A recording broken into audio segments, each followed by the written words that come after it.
Hi, I'm Tim. I'm really excited because this week is International Compost Awareness Week, a whole week dedicated to the magic of compost. So composting refers to the decomposition of organic material. This process is carried out by an amazingly complex and diverse soil food web. That soil food web is breaking down the organic material, releasing the nutrients, and essentially feeding the plants. So most gardeners know to have healthy plants, you need to have healthy soil. And composting is a fantastic way to make sure that your soil is healthy.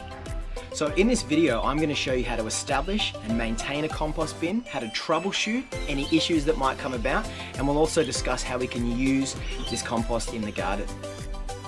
Compostable material falls into one of two categories: green or high nitrogen inputs, such as food scraps, grass clippings, and manure, or browns, high carbon inputs, things like leaves, straw, sawdust, newspaper, things that have been dead for a long time. To successfully compost, you need to put equal amounts of these inputs into your bin. When choosing a site for your compost bin, always consider how far you are from your kitchen because you'll be making lots of trips to deliver the food scraps. I always start my pile with a thin layer of sticks or small branches, which allows oxygen to get into the bottom of the pile. Next, I'm going to add some kitchen scraps. The smaller they cut up, the better and the faster they'll break down. I'm then going to add a layer of brown material. Here I've got newspaper and sawdust, and I'm putting in the same amount of brown material as I am green. I'm adding another layer of kitchen scraps and then another layer of brown on top. You should always add soil or compost when you're establishing a new bin. This will introduce those soil organisms that are going to go to work for you. Last, you add some water. Make sure you give it a generous soaking. You just continue with this layering system until the bin is full. So in terms of maintaining a compost bin, all you need to do is make sure it's got adequate moisture, that it's turned on a regular basis, that you're adding those correct ingredients in the right ratio, and that once a week you're adding dolomite lime. So most people complain of a smelly compost pile as one of the issues they face, and that is all to do with an imbalance of ingredients. There might be too much water, not enough oxygen, too much green material and not enough brown.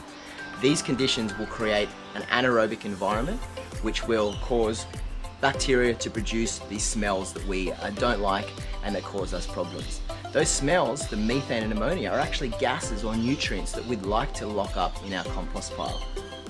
Another issue that people sometimes report with compost piles is the material's not breaking down. So this means that there's again an imbalance of those ingredients. You may need to add some high nitrogen material to kickstart the bacteria into gear. Another issue is that it could be too dry. So have a look at your pile, feel the moisture. If there's adequate moisture, you need to add some nitrogen. What I've actually done is I've put chicken wire around the bottom of my compost pile and wired it into place, which stops animals coming up underneath. I also make sure that I don't put any meats or bread into the piles because that creates odors that are going to attract these pests. When you're finished with your composting, make sure that you replace the lid. That keeps the rain out and keeps a bit of warmth in the bin as well. So the way that I use compost is I use it as a soil amendment. So whenever I'm putting in new plants in a garden, pulling everything out and starting again, I'll add a really generous helping of compost. I also put the compost around existing plants to give them an extra bit of a feed. It's so versatile, it's not hot like lots of fertilizers, so it can be put straight on the garden and you can plant straight into it. It's an amazing resource. I hope you've enjoyed this video. I hope that I've inspired some of you to maybe get started with your own composting if you're not already doing that. And this International Compost Awareness Week, get excited about compost. Thanks for joining me. See you soon.